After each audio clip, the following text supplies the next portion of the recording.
Bună ziua, dragii mei! Decembrie 2020 va fi o perioadă deosebit de unică. Sunt prezise o serie de evenimente astronomice și unele dintre ele au un statut unic. Soarele dă tonul general al evenimentelor, arată unde sunt direcționate voința și motivația noastră. Soarele se mișcă cu semnul vesel al Săgetătorului până la 21 decembrie, când intră în semnul maestos, dar rece, al Capricornului. Între 1 și 7 decembrie, datorită influenței lui Neptun, unele zile pot fi haotice. Nu va fi ușor să separi ficțiunea de realitate. Este o perioadă bună pentru oamenii creativi și dificilă pentru gânditorii raționali. După 22 decembrie, când soarele se va afla în Capricorn, atmosfera emoțională generală va deveni mai restrânsă și mai austeră. Atenția noastră se va concentra pe rezumatul rezultatelor anului. Oricât de strălucite ar fi, va fi dificil să ne abținem de la autocritică. Soarele împreună cu Mercur va afecta a doua jumătate a lunii decembrie și începutul lunii ianuarie 2021. Mercur este planeta conexiunilor, contactelor, informațiilor, comunicațiilor, călătoriilor și tehnologiei.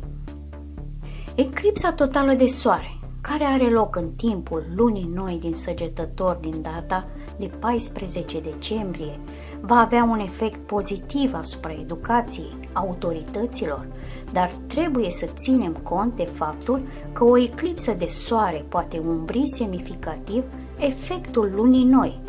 În mod tradițional, oamenii în această zi vor simți o anxietate crescută. O exacerbare a tulburărilor mentale poate fi observată în societate. Noi, la fel ca strămoșii noștri, suntem complet dependenți de soare. O eclipsă totală a sursei principale de lumină naturală va fi percepută foarte greu de mulți. Cu toate acestea, un fenomen cu adevărat serios ne așteaptă înainte.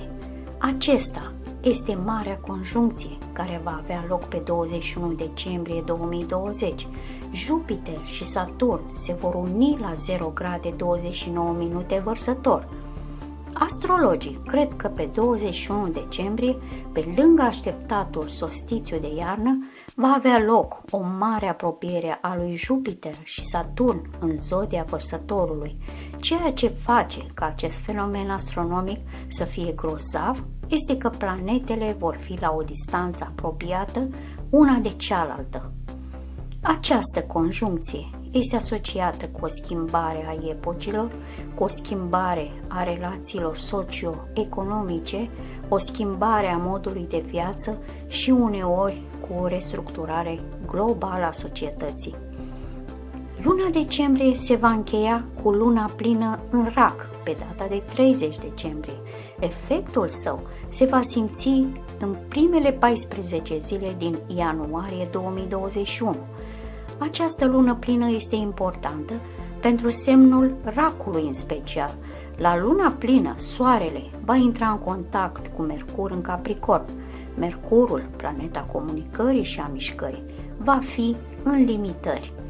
Se pare că vor exista reglementări și restricții oficiale în ceea ce privește Crăciunul și Anul Nou. Săgetător. Este timpul să te concentrezi asupra câtorva idei care se află în capul tău de mult timp. Decembrie este momentul perfect pentru a experimenta. Nu numai că vei găsi cantitatea potrivită de timp liber, dar, de asemenea, nu vei rămâne fără bani. Prin urmare, vei putea investi liniștit în proiectele tale. Cu cât vei fi mai creativ, cu atât mai rapid îți vei atinge întregul potențial. Se poate întâmpla că vei începe să pui la îndoială unele dintre regulile existente în viața ta. Poate că te vei gândi la un mod mai bun de a-ți gestiona finanțele sau poate ai vrea să acționezi diferit în dragoste. Previziunile astrologice nu specifică această problemă, dar un lucru este sigur, îți vei reevalua viața și vei păși în anul următor cu o mulțime de idei noi. Problema de la locul de muncă te poate neliniști, dar astrele te sfătuiesc să încetezi să mai intri în panică și să evaluezi sobru situația actuală. Ești în mod obișnuit învățat să câștigi, dar vei putea acum experimenta și pierderile. La jumătatea lunii decembrie pot apărea oferte promițătoare de locuri de muncă care promit profituri mari. Situația ta financiară va fi destul de stabilă. Vei dedica mai mult timp și efort îmbunătățirii nivelului de trai. Unii dintre voi vor reuși să găsească un mijloc de economisire doar prin organizarea mai bună a bugetului. La sfârșitul lunii, mulți nativi vor decide asupra unei achiziții serioase, cumpărarea unei mașini sau a unei case, dar ai grijă și pune ceva bani deoparte, chiar dacă ai de făcut achiziții casnice. Veți dori să vă schimbați locul de muncă, să vă angajați în autodezvoltare. Ei bine, sfârșitul anului este momentul perfect pentru a începe ceva nou, necunoscut. Fă un curs de conducere, începe să înveți o limbă străină sau călătorește într-o țară exotică. La sfârșitul lunii, toate problemele legate de muncă vor dispărea în fundal. În ultimele zile ale anului vei primi știri interesante care pot fi foarte importante. În decembrie ar trebui să fii atent în afaceri și în călătorii și este mai bine să le amâni pentru sfârșitul lunii. La mijlocul lunii decembrie, resentimentele și certurile pot apărea în treburile personale. Cu toate acestea, vei avea puterea de a stabili toate relațiile. Călătoriile și negocierile planificate în această perioadă se pot anula. În decembrie sunteți sfătuiți să petreceți cât mai mult timp cu familia. În prima jumătate a lunii, pacea și înțelegerea reciprocă vor domni în familia ta. Cu toate acestea, în curând te vei sătura de rudele plictisitoare și vei fi atras de aventură. Vei dori să experimentezi senzații noi și să te arunci în lumea petrecerilor zgomotoase, a distracției neîngrădite. Vei face de bunăvoie cunoștințe cu sexul opus, vei primi complimente de la ei și nu te vei îngrijora deloc că persoana iubită te așteaptă acasă. Până la sfârșitul lunii te vei răzgândi și vei înceta să-ți mai rănești partenerul. Hobby-urile comune te vor ajuta să te apropii de partenerul tău. Mergeți la filme, vizitați expoziții, faceți sporturi în echipă, învață să vezi doar trăsături pozitive în persoana iubită și nu numai defectele. Acum nu este cel mai bun moment pentru critici. Încearcă să fii mai deschis cu cei dragi. Arată-ți interesul și atenția ta îți va atrage partenerul la dialog.